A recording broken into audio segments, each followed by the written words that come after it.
Sophonie, chapitre 1. La parole de l'Éternel qui fut adressée à Sophonie, fils de Cushi, fils de Guédalia, fils d'Amaria, fils d'Ézéchias, au temps de Josias, fils d'Amon, roi de Juda. Je détruirai tout sur la face de la terre, dit l'Éternel. Je détruirai les hommes et les bêtes, les oiseaux du ciel et les poissons de la mer, les objets de scandale et les méchants avec eux. J'exterminerai les hommes de la face de la terre, dit l'Éternel. J'étendrai ma main sur Juda et sur tous les habitants de Jérusalem.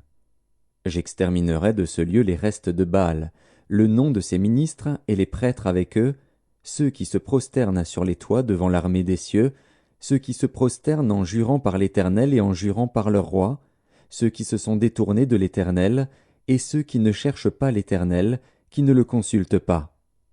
Silence devant le Seigneur, l'Éternel, car le jour de l'Éternel est proche, car l'Éternel a préparé le sacrifice, il a choisi ses conviés. Au jour du sacrifice de l'Éternel, je châtierai les princes et les fils du roi, et tous ceux qui portent des vêtements étrangers. En ce jour-là, je châtierai tous ceux qui sautent par-dessus le seuil, ceux qui remplissent de violence et de fraude la maison de leur maître. En ce jour-là, dit l'Éternel, il y aura des cris à la porte des poissons, des lamentations dans l'autre quartier de la ville, et un grand désastre sur les collines. Gémissez, habitants de Maktesh, car tous ceux qui trafiquent sont détruits, tous les hommes chargés d'argent sont exterminés. En ce temps-là, je fouillerai Jérusalem avec des lampes, et je châtierai les hommes qui reposent sur leur lit, et qui disent dans leur cœur, « L'Éternel ne fait ni bien ni mal. » Leurs biens seront au pillage, et leurs maisons seront dévastées. Ils auront bâti des maisons qu'ils n'habiteront plus. Ils auront planté des vignes dont ils ne boiront plus le vin. Le grand jour de l'Éternel est proche. Il est proche. Il arrive en toute hâte. Le jour de l'Éternel fait entendre sa voix, et le héraut pousse des cris amers. Ce jour est un jour de fureur, un jour de détresse et d'angoisse, un jour de ravage et de destruction, un jour de ténèbres et d'obscurité, un jour de nuées et de brouillard, un jour où retentiront la trompette et les cris de guerre contre les villes fortes et les tours élevées. Je mettrai les hommes dans la détresse, et ils marcheront comme des aveugles, parce qu'ils ont péché contre l'Éternel. Je répandrai leur sang comme de la poussière, et leur chair comme de l'ordure. Ni leur argent ni leur or ne pourront les délivrer au jour de la fureur de l'Éternel. Par le feu de sa jalousie tout le pays sera consumé, car il détruira soudain tous les habitants du pays. Sophonie, chapitre 2. Rentrez en vous-même, examinez-vous, nation sans pudeur, avant que le décret s'exécute et que ce jour passe comme la balle, avant que la colère ardente de l'Éternel fonde sur vous, avant que le jour de la colère de l'Éternel fonde sur vous. Cherchez l'Éternel, vous tous, humbles du pays, qui pratiquez ses ordonnances. Recherchez la justice, recherchez l'humilité. Peut-être serez-vous épargnés au jour de la colère de l'Éternel. Car Gaza sera délaissée, Ascalon sera réduite en désert, Asdod sera chassé en plein midi, Écron sera déraciné. Malheur aux habitants des côtes de la mer, à la nation des Kérétiens. L'Éternel a parlé contre toi, Canaan, pays des Philistins. Je te détruirai, tu n'auras plus d'habitants. Les côtes de la mer seront des pâturages, des demeures pour les bergers, et des parcs pour les troupeaux. Ces côtes seront pour les restes de la maison de Juda. C'est là qu'ils paîtront. Ils reposeront le soir dans les maisons d'Ascalon. Car l'Éternel, leur Dieu, ne les oubliera pas, et il ramènera leurs captifs. J'ai entendu les injures de Moab et les outrages des enfants d'Ammon, quand ils insultaient mon peuple et s'élevaient avec arrogance contre ses frontières. C'est pourquoi je suis vivant, dit l'Éternel des armées, le Dieu d'Israël. Moab sera comme Sodome, et les enfants d'Ammon comme Gomorrhe, un lieu couvert de ronces, une mine de sel, un désert pour toujours. Le reste de mon peuple les pillera, le reste de ma nation les possédera. Cela leur arrivera pour leur orgueil, parce qu'ils ont insulté et traité avec arrogance le peuple de l'Éternel des armées. L'Éternel sera terrible contre eux, car il anéantira tous les dieux de la terre. Et chacun se prosternera devant lui dans son pays, dans toutes les îles des nations. Vous aussi, Éthiopiens, vous serez frappés par mon épée. Il étendra sa main sur le septentrion, il détruira la Syrie, et il fera de Ninive une solitude, une terre aride comme le désert. Des troupeaux se coucheront au milieu d'elle, des animaux de toute espèce. Le pélican et le hérisson habiteront parmi les chapiteaux de ses colonnes. Des cris retentiront aux fenêtres. La dévastation sera sur le seuil, car les lambris de cèdre seront arrachés. Voilà donc cette ville joyeuse, qui s'assied avec assurance, et qui dit en son cœur, « Moi, et rien que moi. » Et quoi?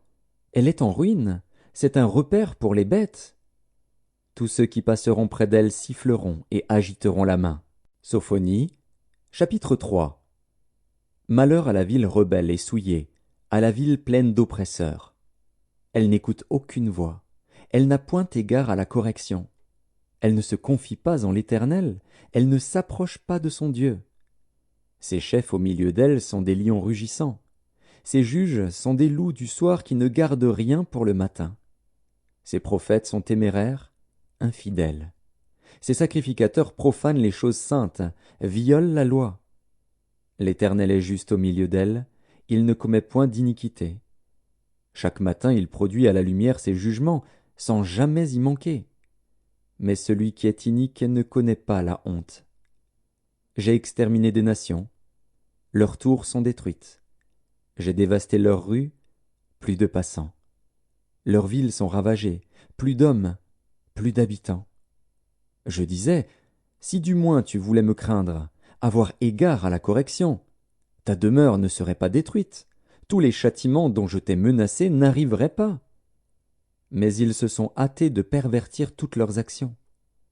Attendez-moi donc, dit l'Éternel, au jour où je me lèverai pour le butin, car j'ai résolu de rassembler les nations, de rassembler les royaumes, pour répandre sur eux ma fureur, toute l'ardeur de ma colère.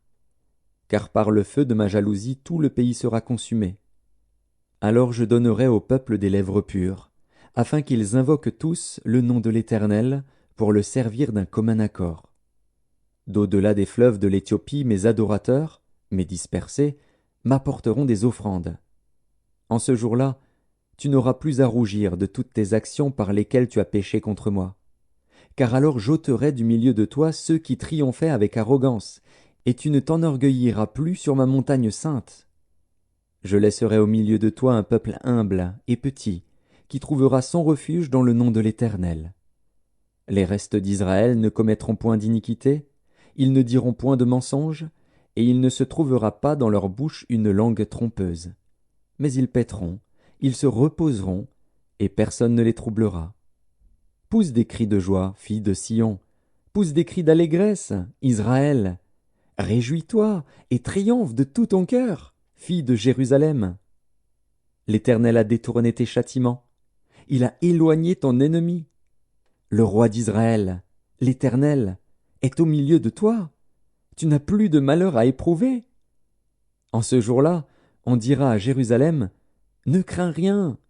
Sion, que tes mains ne s'affaiblissent pas. » L'Éternel, ton Dieu, est au milieu de toi, comme un héros qui sauve. Il fera de toi sa plus grande joie. Il gardera le silence dans son amour. Il aura pour toi des transports d'allégresse. Je rassemblerai ceux qui sont dans la tristesse, loin des fêtes solennelles, ceux qui sont sortis de ton sein. L'opprobre pèse sur eux.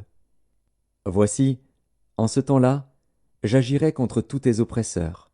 Je délivrerai les boiteux et je recueillerai ceux qui ont été chassés. Je ferai d'eux un sujet de louange et de gloire dans tous les pays où ils sont en opprobre. En ce temps-là, je vous ramènerai. En ce temps-là, je vous rassemblerai. Car je ferai de vous un sujet de gloire et de louange parmi tous les peuples de la terre, quand je ramènerai vos captifs sous vos yeux, dit l'Éternel.